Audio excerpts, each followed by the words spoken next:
Well, good morning and welcome to this edition of the 3-Minute Rise and Grind, which today will actually be the 9-minute Rise and Grind.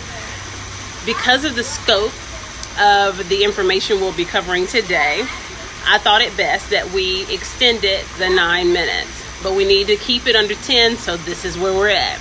And I also thought you'd love a change of scenery. I do. All right, so let's jump right in. We're going to discuss them statutes. We're going back to them statutes and how it relates to your registration and incorporation is the North Carolina Secretary of State. The North Carolina Secretary of State is specifically set forth with regards to the statutes. It's specifically set forth in Chapter 57D, all right? And you can follow along. Now, I've noticed that I cannot actually expand the image that I put on display. Hopefully you can when you replay the video. Again, we're working out all the kinks. Only it allows me to expand my image, and that's not going to be very helpful with regards to your business registration. All right, let's see here. Unless I guess you take it in and tell them, Queen get her done said. All right, so let's move forward and go very quickly here. So again, I mentioned 57D.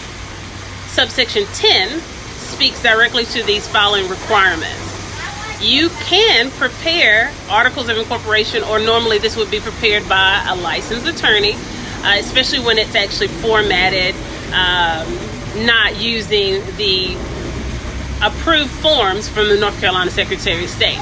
That way you would definitely make sure that you were filing something that was legally appropriate. Again, licensed attorney. If you are ready to proceed and you want to just print the forms from the North Carolina Secretary of State, that does not require an attorney. All right? Let's see here.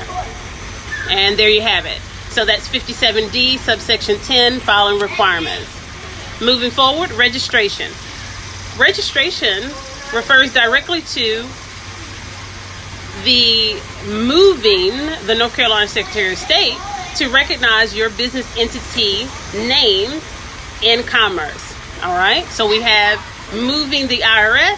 What do we move the IRS with? An EIN. We move the Secretary of State with what? Business registration or articles of incorporation. As we move forward, you'll see that information. You can also find other forms, and they've got a myriad of forms that are listed on the North Carolina Secretary of State site. It has become more and more user-friendly over the years, especially in the last 5 years. You can also call the North Carolina Secretary of State, and they are generally very helpful.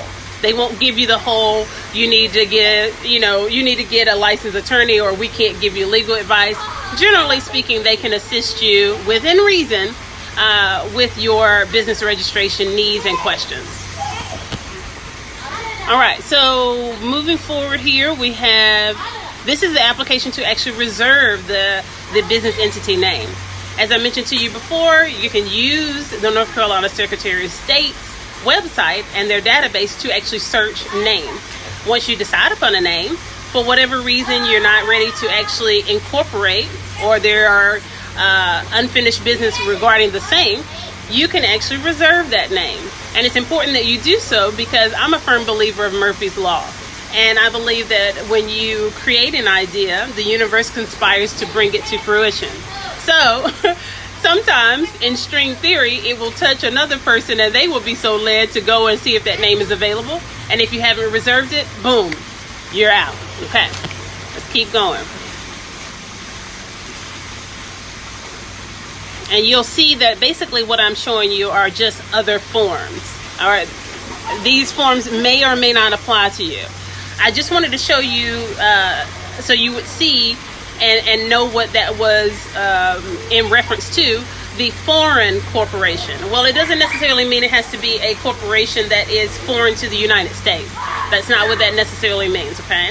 It can involve that, but a foreign corporation generally is speaking about any corporation that is not domestic to the state of incorporation or the state of principal office of business, okay? So your principal office, of course, is where your headquarters or your main office is what people normally would relate to that. If you, for instance, are doing business in Georgia and you want to expand your business into North Carolina, this is where the foreign corporation would come into play. Your corporation would be foreign to North Carolina. All right? We got about 3 minutes here, so we'll continue. Remember, it also covers nonprofits and the Charitable Solicitation Act. Understand that there's a special division for that. That information is readily available from the drop-down menus on the North Carolina Secretary of State website. You are not in legal compliance if you incorporate a nonprofit and then begin to raise funds or accept and solicit donation, ask for donations from citizens of the state. That is against the law. You must have a license to do so, and that goes through the Charitable Solicitation Division. Okay? All right. So this is the Articles of Incorporation. That's the general corporation. These forms, approved by the Secretary of State, they actually come with instructions, and they're enumerated, much like you'll see with the IRS. This is the Articles of Incorporation form for nonprofit corporations. And at the end of this, I'm going to show you mine, all right? And then you have the limited liability company.